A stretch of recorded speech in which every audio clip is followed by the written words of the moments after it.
Bonjour à tous, donc on se retrouve enfin pour une nouvelle vidéo, donc au bout d'un an de greffe. Alors je suis désolé, je sais pas comment on enlève ce petit bidule s'il apparaît sur la capture, mais s'il apparaît pas, tant mieux, vous ne voyez rien, donc c'est cool. Donc aujourd'hui le but, hein, c'est un peu de vous montrer la différence qu'il y a eu entre l'opération et aujourd'hui, donc ça fait un an et un mois, et voilà, vous montrer ce qui a été, ce qui n'a pas été, et vous expliquer un petit peu comment ça s'est passé depuis le début. Donc là, on peut voir à gauche, donc c'est ma tête avant l'opération. Donc là, j'avais 3 4 semaines de pouce, je l'avais laissé avant de me raser la tête pour aller me faire opérer. Donc après un an, ça donne ce résultat-là, sur la droite. Donc en fait, on peut croire que ça a hyper bien marché, mais c'est la photo qui densifie un petit peu les implants, mais c'est pas si implanté que ça. Donc en vrai, là, on voit qu'il y a clairement un manque de densité ici, tout autour et que du coup, il y a également des trous ici et ici. Je sais pas si vous voyez avec la souris violette, là, le curseur ici et ici. Et en fait, ça, c'est dû au fait que la docteure n'a pas souhaité implanter les cheveux sur cette zone. Alors que de base, on m'avait promis de faire toute cette zone autour ici en une fois et de revenir quelques années après pour faire la deuxième zone. Sauf que là, donc, ils ont fait juste le contour ici. Ils n'ont pas fait le milieu, donc ce sera pour une deuxième fois. Ils n'ont pas fait la troisième, donc ce sera pour une troisième fois. Donc voilà, donc là on peut croire que ça marche bien, mais en fait c'est pas vraiment le cas. Il y a évidemment des greffons qui sont développés, mais pas autant que prévu.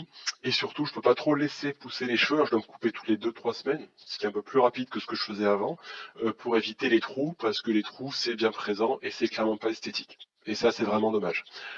Pour ceux qui ont suivi mes précédentes vidéos, ils le savent, et pour ceux qui ne l'ont pas encore vu, donc il faut savoir que encore une fois, ils m'avaient promis toute cette zone qu'ils n'ont pas fait.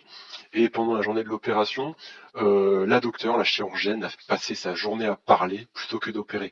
Il y a des fois où j'étais allongé 10 minutes à attendre qu'elle arrête de parler avec ses copines, et du coup c'était vraiment dommage, ce qui fait qu'elle n'a pas eu le temps de tout faire et qu'elle n'a pas eu le temps de la motivation de faire ce qui était promis. Donc ça c'est vraiment dommage, et c'est pour ça que je recommande pas du tout la clinique. Après ça aussi, manque de densité lié à la performance du docteur qui, selon moi, était très mauvais. Mais bon, écoutez, j'ai pas le choix, c'est passé, c'est passé. Donc manque de densité, des trous, et sachant qu'après 6 mois, j'avais exactement la même implantation. Rien ne s'est développé depuis 6 mois, et c'est comme ça depuis ces dernières semaines. Au niveau du côté gauche, avant-après, donc là pareil, c'est clairsemé. On voit qu'il y a quelques greffons ici qui ont poussé, mais il y a toujours le gros trou en question. Et autant vous dire, quand vous êtes sous une lumière ou quand vous êtes au soleil, c'est transparent, on voit rien du tout. Pareil pour le côté droit, hein. Donc on voit que les greffons se sont développés un petit peu ici de très mauvaise façon, ils sont pas alignés, et toujours ce gros trou ici, avec l'espace donc également entre les greffons là et les anciens cheveux. Elle me disait que oui, avec la pousse, ça se verra pas, mais non, clairement pas, il y a un vrai trou, et ça c'est dommage.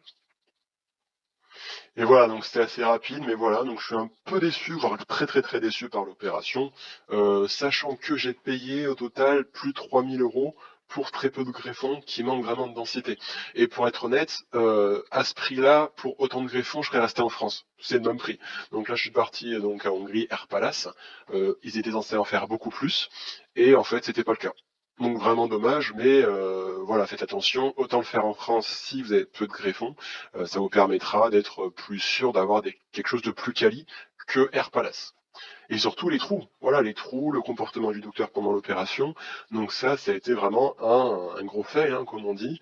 Et je ne recommande vraiment pas cet institut parce que ça tient pas les promesses au niveau du nombre de greffons, ça tient pas les promesses au niveau de la densité. Et encore une fois, et j'insiste parce que c'est la vérité, le manque de sérieux du docteur pendant l'opération. Donc voilà. Et surtout aussi leur système de garantie qui est honnêtement, entre guillemets, assez foireux. En gros, ils disent que si 80 cheveux ne poussent pas, 80% pardon, des cheveux ne poussent pas, ils font le reste de greffons gratuitement. Mais sauf que ils savent très bien que personne ne va retourner payer le billet d'avion, payer les hôtels, etc. pour faire la différence. Donc ça aussi, c'est un peu un ingrédient marketing pour vous attirer. Donc faites attention avant d'aller chez eux, vraiment, renseignez-vous tout autour. Sur Budapest, il y a également d'autres cliniques qui ont l'air pas mal. Et je pense que je me renseigner dans les mois, années qui viennent pour corriger tout ça. Ou sinon, vous voyez, même les trucs en Turquie et tout, ce sera nettement moins cher. Et au moins, si ça échoue, vous n'aurez pas dépensé plus de 3 000 balles pour ça. Voilà, donc n'hésitez pas hein, à laisser vos questions, vos commentaires si besoin, et j'y répondrai avec plaisir. Je referai peut-être un visu, une autre vidéo dans 6 mois pour un suivi d'un an et demi, mais vu que de 6 mois à un an ça n'a pas bougé, je pense pas que ça changera d'ici un an et demi. Voilà, merci beaucoup à vous, passez une bonne journée. Bye.